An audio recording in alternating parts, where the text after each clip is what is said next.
Okay, so why gold moves in a certain direction?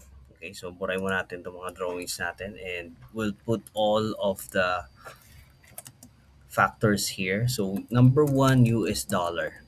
Okay, so inversely correlation with US dollar.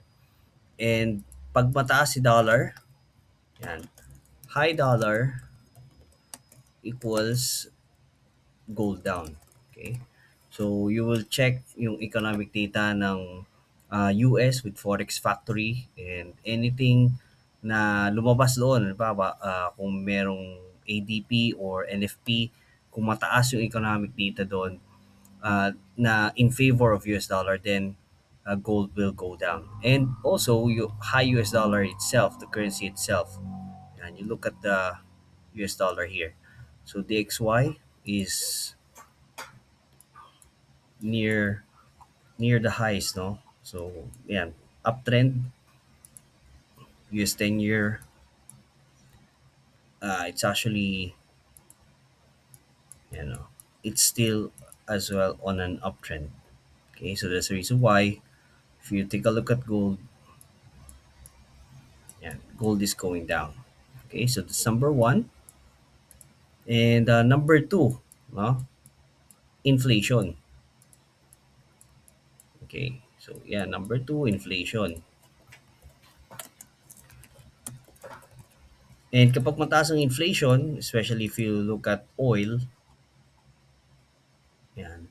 Pag tumataas si oil, yan, WTI, bumalik na naman sila sa taas.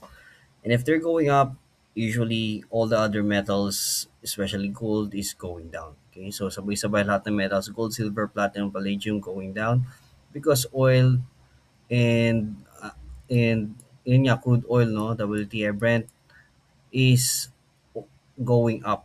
Okay, so buy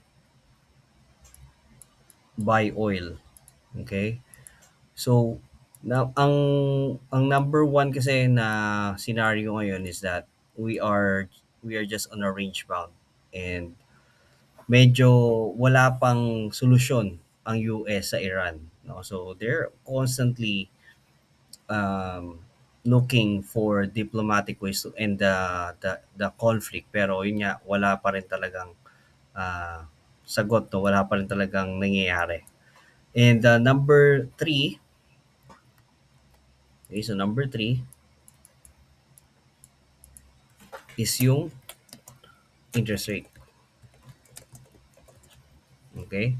So if there's a future prospect of hiking interest rate, then gold will go down. Okay? So na-mention ko na dito before that gold will go down if the US dollar and or the Fed will hike interest rates or even just holding the current interest rate. Okay? Because it's expensive to hold gold, to buy gold against the US dollar. So there's a lot of um, fees, no? So may kasama na doon yung overnight fees, swap fees na kaya mataas ngayon, no? So it's really hard to hold gold with high interest rates.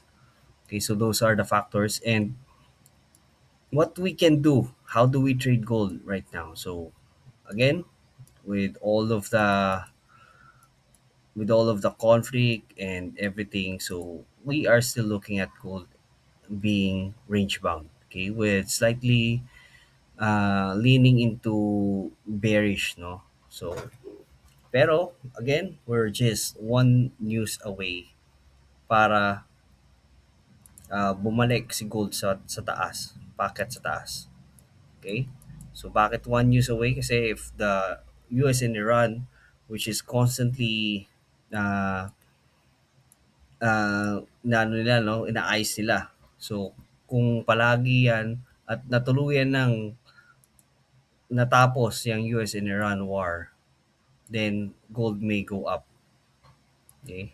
So first it will just break this and if it breaks 4.8, yan, then possibly magtuloy-tuloy na, no? So this is if the US-Iran war has ended, no? But if not, we are looking at bearish movement Okay? So, dito, binasag niya na yung 4,450. Bumagsak na siya dyan. So, it's retesting now. So, if you look at this on a smaller time frame, ito kasi yung naabangan natin, no? So, since we are on a downtrend, it may still go back here before it continues to go down. Okay? So those are the possibilities na tinitingnan natin. Or, since binasag niya na nga, no? Hintay pa natin further confirmation here. If this one breaks here, may retest here, and eventually targeting this. Okay? So we cannot be so overly bearish naman. Kasi if we are overly bearish, ang bilis din ng pag-akyat eh. So we really cannot do that. So range bound, limited upside, limited downside.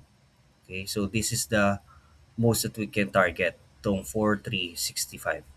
But I would say that we can target 4,4 muna. Okay, so if this one breaks, itong 4,445, itong 4,456 na to currently, if it goes down below this level, we can do pending orders there. Yeah.